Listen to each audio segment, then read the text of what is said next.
नमो नमः। इसके पूर्वार्ध वाले वीडियो में आपने गर्भ में पुरुष संतति है अथवा गर्भ में स्त्री संतति है, इसके परिज्ञान के विषय में आपने पढ़ा। उसमें कुछ ग्रह स्थितियाँ आचार्य वराह मिहिर ने बताई कि विषम राशि में, विषम नवांश में यदि बृहस्पति, चंद्र, लग्न और सूर्य हो तो पुत्र की उत्पत्ति होती है, और ठीक सम राशियों में अर्थात स्त्री राशियों में यही ग्रह हो तो स्त्री संतति की उत्पत्ति होती है।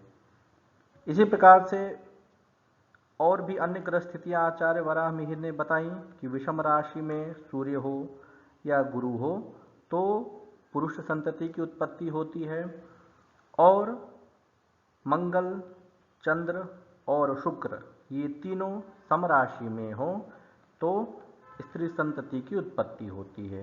इसी प्रकार से द्विस्वभाव राशियों में यदि बुध हो तो युग्म या यमल संतति की उत्पत्ति होती है। ऐसा आचार्य वराह मिहिर ने गर्भाधानाध्याय के 12वें श्लोक में आचार्य वराह मिहिर ने बताया है।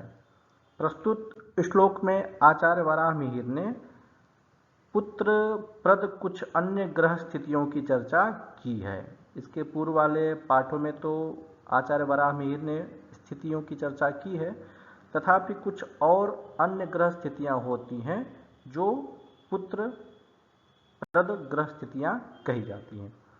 तो आचार्य वराह मिहिर ने यह श्लोक बताया है जिसमें यह कहा है कि ये स्थितियां हों तो पुरुष संतति की उत्पत्ति होती है। आप यह श्लोक देखें।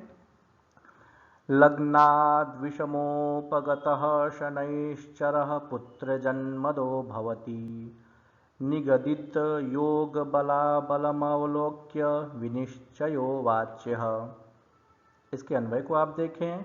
लग्नात् विषमोपगतः शनैश्चरः पुत्रजन्मदो भवति, निगदित योग बलाबलम अवलोक्य विनिश्चयः वाच्य। इसकी व्याख्या आप देखें।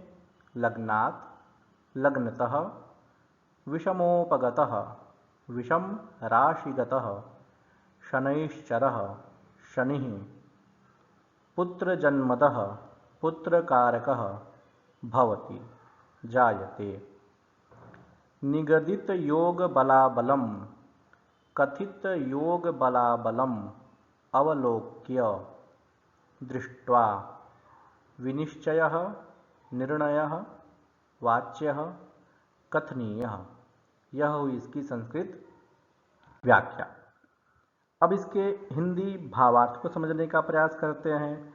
जैसा कि इसके पूर्व वाले श्लोकों में, दशम और एकादश श्लोकों में आचार्य वराह मिहिर ने गर्भाधान पुष्टि के अनंतर गर्भाधान कालिक लग्न से पुरुष संतति और स्त्री संतति के बारे में बताया। विशेष रूप से बृहस्पति के बारे में आचार्य वराह मिहिर ने बताया, और लग्न, चंद्र, सूर्य इन ग्रहों के आधार पर भी गर्भ में संतति का परिज्ञान की अवधारणा को स्पष्ट किया। पुनः इस श्लोक में आचार्य वराह मिहिर केवल शनि ग्रह के माध्यम से परिस्थितियों को स्पष्ट कर रहे हैं इस श्लोक में, और बता रहे हैं कि अभी तक इन्होंने जो योग बताए हुए हैं, पुरुष जन्म कारक, स्त्री जन्म कारक या गर्भाधान कालिक जो अन्य लग्न आचार्य वराह मिहिर ने बताए हैं, उनमें ग्रहों के बलाबल को विशेष रूप से देखना चाहिए। यदि ग्रह बलहीन है, दुर्बल है, तो वह उन फल को करने में असमर्थ रहेंगे, किंतु यदि ग्रह बलवान है, पुष्ट है, तो फल को प्रदान करने में पूर्ण रूप से वह ग्रह समर्थ रहेगा। तो जैसा कि श्लोक था, लग्नात् विषमोपगतः शनैश्चरः पुत्र जन्मदो भवति, पुत्र के जन्म को देने वाला होता है। कौन? शनैश्चरः शनि। शनि जो है पुत्र के जन्म को देने वाला होता है। कब? तो बता दिया, लग्नात् विषमोपगतः, गर्भाधान कालिक लग्न से विषम राशियों में यदि शनि हो तो निश्चित रूप से वह पुत्र संतति को जन्म देने वाला होता है। यही स्थिति जन्म कुंडली में भी लागू होती है। जन्म कुंडली में यदि शनि लग्न से विषम स्थान पर गया हुआ है तो पुत्र संतति को वह प्रदान करेगा।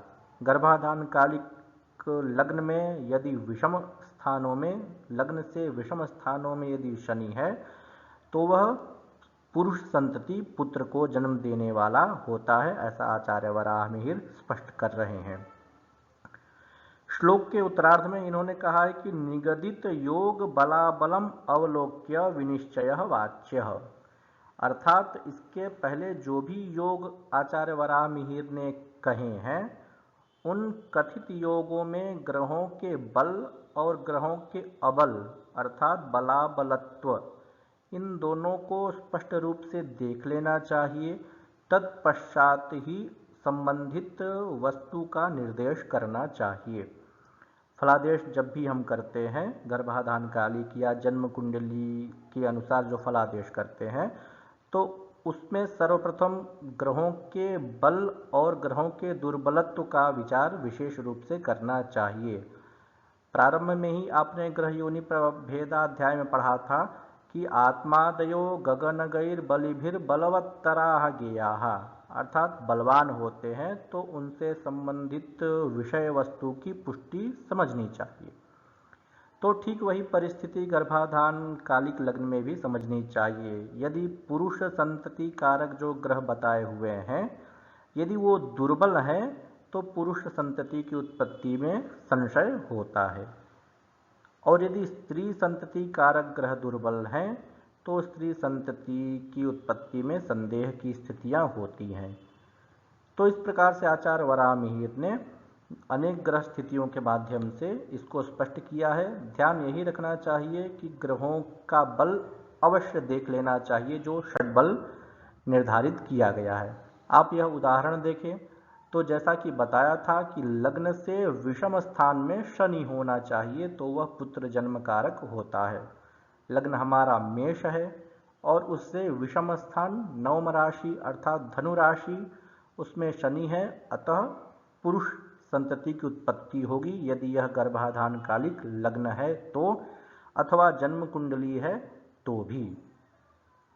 यहाँ पर विषम लग्न है, यहाँ पर सम लग्न भी हो सकता था, वृषभ लग्न हो सकता था, कर्क लग्न हो सकता था।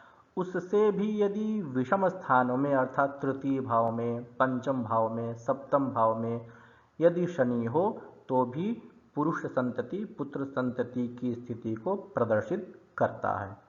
तो इसी प्रकार से यह गर्भाधानाध्याय 12 श्लोकों में आपका पूर्ण हुआ।